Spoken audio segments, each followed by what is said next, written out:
ढहक तेरे की दक्षिणा। भोले बाबा इनको दक्षिणा दी जाए। हाँ क्यों नहीं। तो भोले बाबा ने कमंडल से राख लेकर के और ब्रह्मा जी को दी है। इस राख का चमत्कार क्या होता है ये नादिया की शादी में आप सुनेंगे। आगे आ जाइए मेरे भगवत प्रेमियों, क्या होता है आप नादिया बोला है। अब बताओ क्या करना है। जाओ निमंत्रण करके आओ शुक्र शनिचर को इंद्र के बाजे करके आओ और ब्रह्मा विष्णु सबको कह करके आओ। क्यों ये तो हमारे पास आए लेकिन इनके घर जाना जरूरी होगा। हाय हाय शुक्र के पास जब पहुंचे, अरे शुक्र भैया, जैसे शुक्र भैया को आवाज दी क्या हुआ। अरे मंद मंद मुस्काए रहे नंदी, मंद मंद मुस्काए रहे नंदी, आज तो फिरे मचाए रहे जल्दी। शुक्र भैया ने कहा खोल दे वो कुंडी।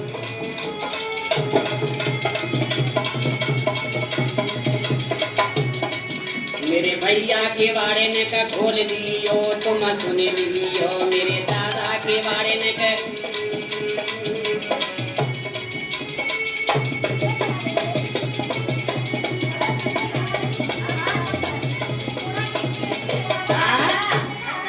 शुक्र भैया जैसे बाहर निकल के आया फुट के दांत लिए हुए नादिया कहने लगा बस रहने दो वो बड़ी शादी अब तो चले।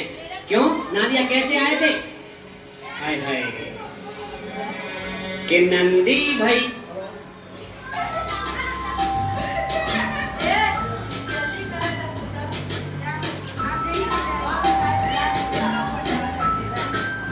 दो यहाँ बस झुलती रहती है और यहाँ उठा रहता है बस। शंकर जी बोले उसके बाद बोले once in a lifetime, एक बार पहनना है उसको, उस पर गंगा जी में स्वाहा। शंकर जी बोले सावधान, एक बार जिसको मैं सिर पे चढ़ा दूंगा उसका कभी स्वाहा होने नहीं दूंगा। इसलिए ऐसा मौर बनाना जिसको छोड़ना ना पड़े। अब गण परेशान, ऐसा मौर कहाँ से लाया जाए। एक गण बोला रुको मैं उपाय करता हूँ। गया एक जगह 300-400 सांप नाच रहे हैं। कितने सांप 300-400। गण जाके बोला सुनो तुम में से जो 10 mm से छोटे पतले वाले हो बाहर निकलो। जितने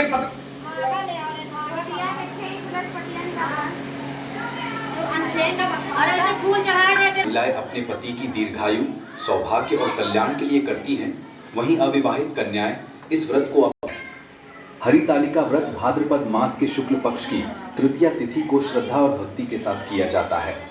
शास्त्रों में कहा गया है कि हरतालिका तीज व्रत में कथा का पठन और श्रवण अत्यंत आवश्यक होता है। बिना कथा सुने या पढ़े ये व्रत और इसकी पूजा विधि पूर्ण नहीं मानी जाती। विधि पूर्वक भगवान शिव और माता पार्वती की पूजा करने के पश्चात इस कथा का श्रवण करना स्वयं शास्त्रों द्वारा भी अत्यंत पुण्यकारी और आवश्यक बताया गया है। कथा के आरंभ से पहले हाथ में एक पवित्र पुष्प लेकर भगवान शिव और माता पार्वती को साष्टांग नमन करें। मित्रों, हम इस वीडियो के अंत में आप सभी को ये भी बताएंगे कि इस पावन व्रत में हमारे माताओं बहनों को अपने पतियों की लंबी उम्र और अखंड सौभाग्य के लिए क्या क्या विशेष उपाय करने चाहिए। जो भी इस वीडियो में हर हर महादेव लिखकर अपनी श्रद्धा प्रकट करे, उनकी हर मनोकामना पूर्ण करना, और जो भी हमारे इस चैनल को सब्सक्राइब करे उसे मनोवांछित फल प्रदान करना। तो आइए अब हम सभी मिलकर हरतालिका तीज की पावन कथा का श्रवण करते हैं।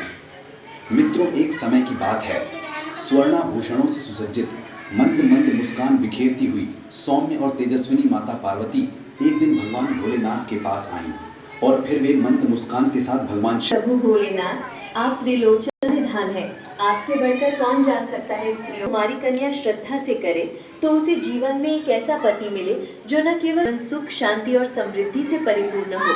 हे प्रभु, यदि आप इस रहस्य को प्रकट करेंगे तो मैं इसे अपनी सखियों तक पहुंचाकर उनके जीवन में भी उजाला भर सकूंगी।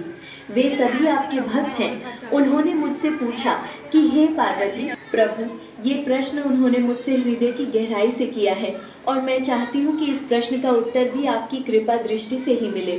कोई ऐसा पावन उपाय, कोई ऐसा सरल व्रत जो हर नारी के जीवन में शिवत्व और सौभाग्य की वर्षा कर दे। अब भगवान भोलेनाथ जो अंतर्यामी है, जो सब कुछ बिना कहे जान जाते हैं, मंद मुस्कान के साथ माता पार्वती